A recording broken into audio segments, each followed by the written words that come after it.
have retired.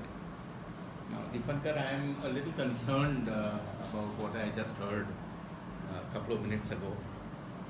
Within your rules, you have this rule that you will not talk about sex, religion and politics. So I'm really worried. What are you going to talk about? But in any case, how public speaking has helped me.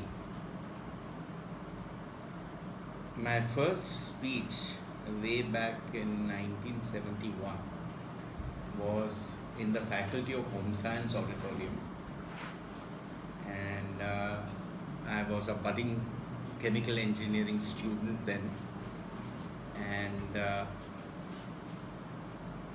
I was to speak on how to approach the opposite sex.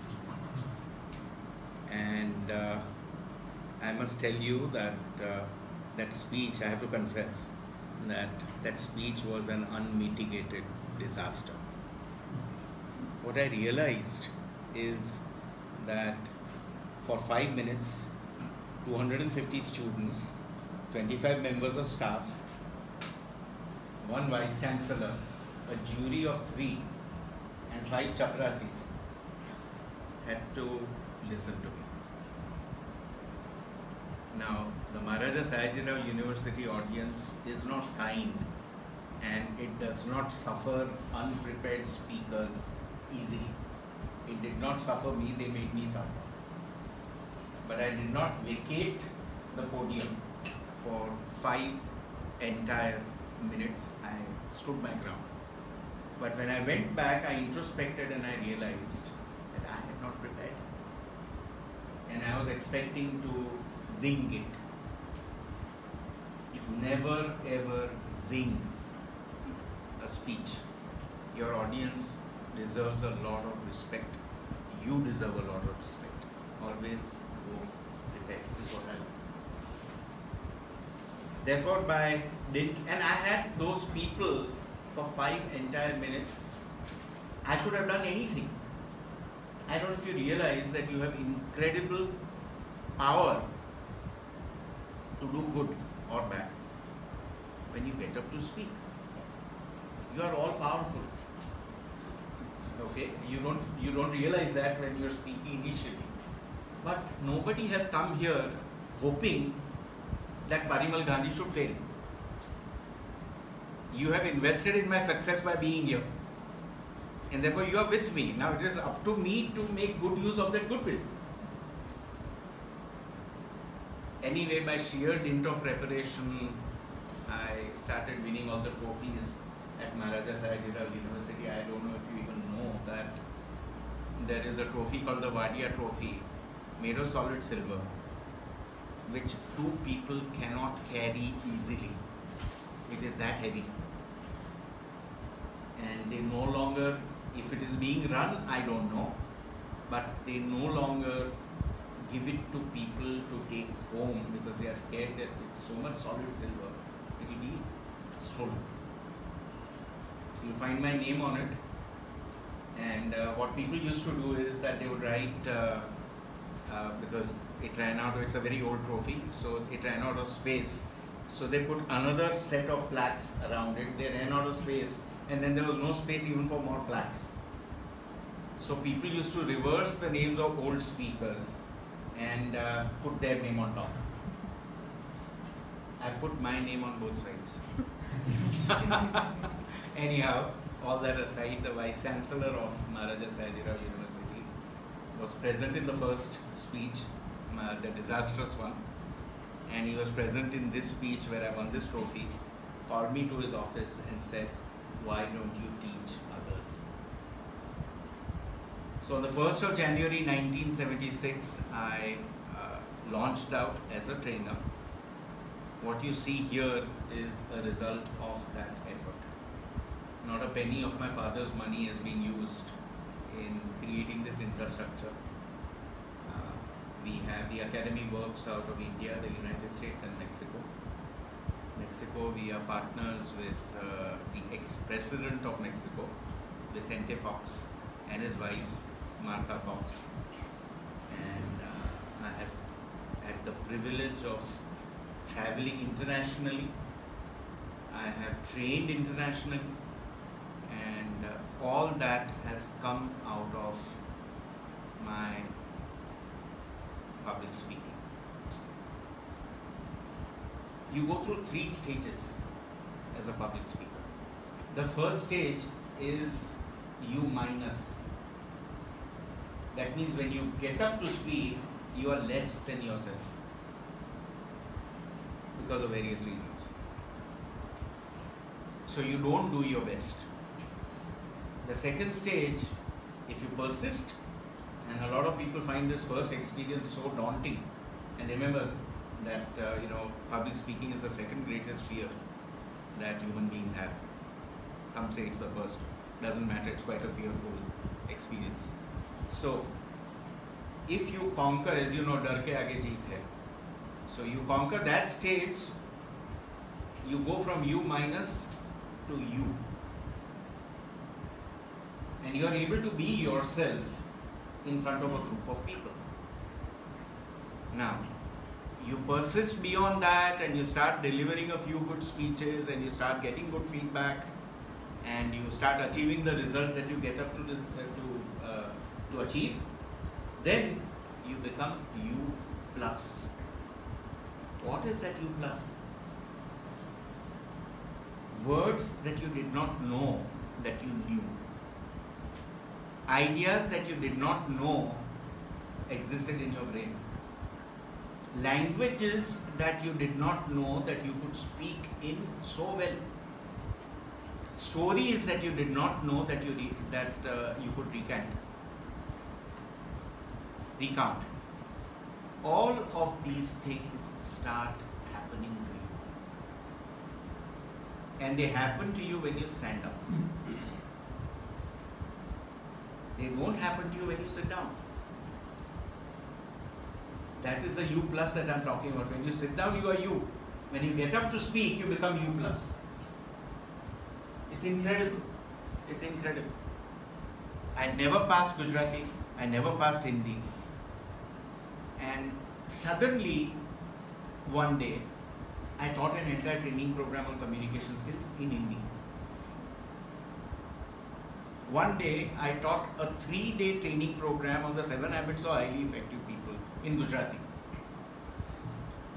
Because I could see that my audience could not understand me. So what public speaking has done for me is that it has made me plus. And I'm proud of that being. The greatest take home that you could possibly have from public speaking, which no other activity can give you in the same way.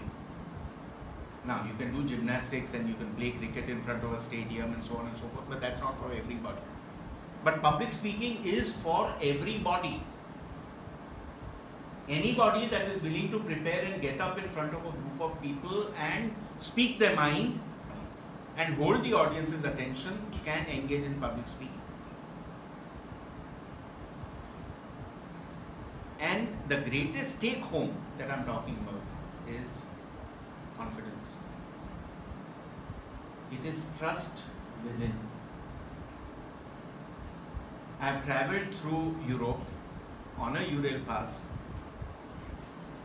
not knowing where I was going to be on the next day. So at about 4 or 5 in the evening, I would pull out my trusted Ural timetable and figure out what destination I could get to the next morning, because I needed to sleep on the train the next night, on that night. So I've been to Paris 5 times. Why 5 times? Because I couldn't afford to stay there 5 days in a row. I had to sleep on the train. I didn't know the languages. I didn't know the people. I didn't know the roads. There was no internet. But I had this confidence in myself. In Gujarati we say, "Fodilation." In English that may not make so much sense. We shall break it open. Right? Another interesting thing, the confidence that I got out of public speaking. I'll give you you an executive summary because I know he's going to raise the finger very soon. But it has helped me to go through 2 episodes of blindness. In 74, I almost went blind. So I was reading with a magnifier like this. And I was almost blind 3 months ago. I'm almost blind in the right eye. The left eye, I've undergone a corneal transplant. So I'm okay again. Interestingly, living within me is an American and a Kannadiga. Because their corneas, they donated to me. And this is no ordinary, it's not a kidney donation where you can give away one of your kidneys. One has to die to give a corneal donation. So they have really made the ultimate sacrifice. And it has helped. And I have gone through 3 episodes of cancer. 1984, 1994, 2004. I have not shed a tear. I have not felt a single pang of self-pity. I have only said, it's happened, now what do I do? Like a good public speaker who's asked a question and he says, okay, she wants to know this, now what do I tell her?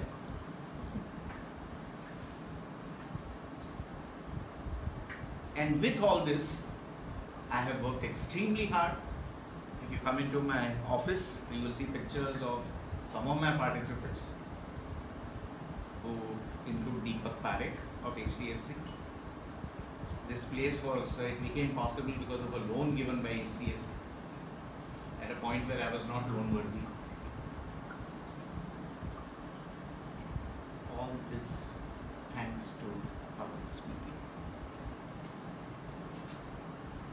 I know that whatever comes my way in life, and a lot is on the way, I'm sure, I'm going to manage. And smilingly. The idea is not to, cry and rave and rant and blame fate and so on and so forth. That's one level. You have to go through it, you have to go through it. But the issue is that the confidence helped me to go through it smilingly. And at the same time, I have not let, one of my hobbies is travel, the other is photography, the third is music. You may not want to listen, but I love to sing. I think I take decent pictures, mostly due to my camera, but partly due to my ability. And it's not Photoshop, I don't know Photoshop. As far as travel goes, I have been up on top of Machu Picchu, I have been up on top of Fujiyama, I have been to Australia, so this belt is kangaroo leather. I consider myself a citizen of the world. I have a green card, but fir bhi dil hai Hindustani, so I don't want to live in the United States. I've traveled to practically every state in the US, and again, it's the public speaking which is behind all this. When I first almost went blind, I was doing my chemical engineering and I had to leave because I couldn't read and I couldn't see myself in a chemical plant ever. So after doing 4 years, it was a 5-year course then, but after doing 4 years of chemical engineering, I left. And I became, the first rupee that I ever earned came out of teaching public speaking. So I was fortunate enough that I became so good at it that I could teach it. As you know, the Vice Chancellor invited me to teach it. Then for about 10 years I did all kinds of different things, but in 84 when the cancer first hit me, you introspect when something like that happens. And I was thinking that if I'm not going to live very long, then I might as well spend that time, invest that time doing things that I wanted to. And so I gave up all the other jobs that I was doing. I have worked for Bank of Baroda, I have worked for Life Insurance Corporation, I have worked for Sandoz as a medical rep. I have worked for IGP Engineers Private Limited selling spirally wound gaskets. I have worked for Kaveri Engineering Industries Limited selling electrics. I said, Baba, bahut hua. My real love is teaching and training. I'm happiest when I'm in front of a group of people and not necessarily speaking, but many a times even listening.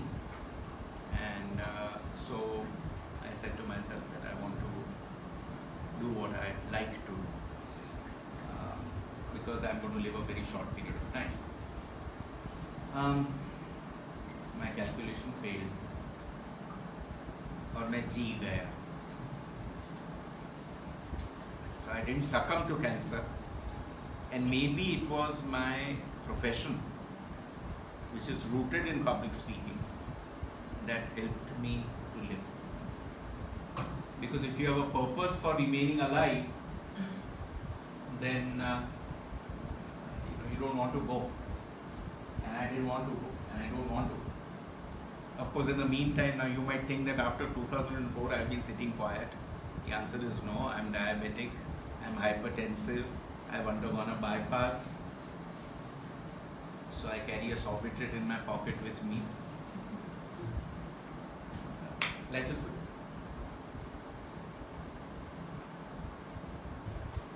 We conduct training on all kinds of different subjects. We have 85 trainers across the country. I have a wonderful successor. So when my son told me that he didn't want to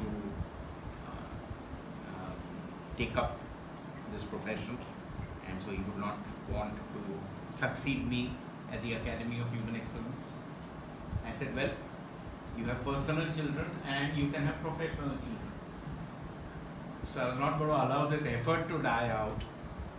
And it's really not, training is really not in the content, although the content is important. Whatever I am telling you, the information about my life you don't know, but the information about how I am speaking you already know, and it's on Google. So really the content is all out there. So what is training? Training is to help you to discover what is already in you. That is the important. Every one of us comes equipped with everything. God doesn't make garbage, and He's not partial. In fact, I should say He's equally partial to all of us. What I have, you have. Now, Kohinoor is a river diamond. Some guy somewhere just picked it out of the river. You know, it's Indian. Most other diamonds come from a mine, deep down in the earth. Some of us are born with this capability. I wasn't born with it. I'm not a river diamond. I trained myself. Now, obviously Kohinoor also had to be polished. But then once you polish it, you know, it's a diamond after all, it'll shine. So, all of us have this capability, we are born with it. We just need to let it unfold. We need to follow the system. I was discussing with me what the system is. I think it's wonderful, very systematic. And therefore, you know, I also want to take this opportunity to wish you good luck in this journey of discovering yourself. You have a lot of useful things to share with the world. And if you become a great public speaker, which I'm sure you will, then you are creating that opportunity for the world to learn from you. And today with YouTube and so on, there is no need for you to just speak to the existing audience here. You could be speaking to the whole world anywhere. Therefore, this is wonderful. We teach all the, let me tell you what we do, we teach all the communication skills. We teach, therefore we teach public speaking, writing, selling, persuasion, business presentations. Then we teach trainers to become great trainers. We teach people to enter the profession of training. So we teach them commercial skills and selling skills and advanced training skills and advanced presentation skills and so on. There's an incredible amount of stuff that you can do with PowerPoint, and so we teach all of that. And then we teach leadership. From communication to leadership was an easy step.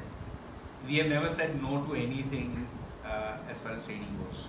So when we get a request, we are happy to fulfill that request and work with. Mostly we work with corporate organizations. So in the FMCG space, we work with Johnson & Johnson, Hindustan Unilever. In amongst banks, we work with HDFC Bank, IndusInd, Development Credit Bank, Saraswat Cooperative Bank, Chandravati Cooperative Bank. Amongst financial institutions, we work with Housing Development Finance Corporation, we work with Group Finance. Amongst the hotels, we work with all the major chains. So Oberoi, Leela, and are you trying to show me this? So I need to, is that 20 minutes? Okay, well. So those are the clients. Once again, let me wish you all the very best, and I have saved 10 minutes in case you have any questions that you want to ask.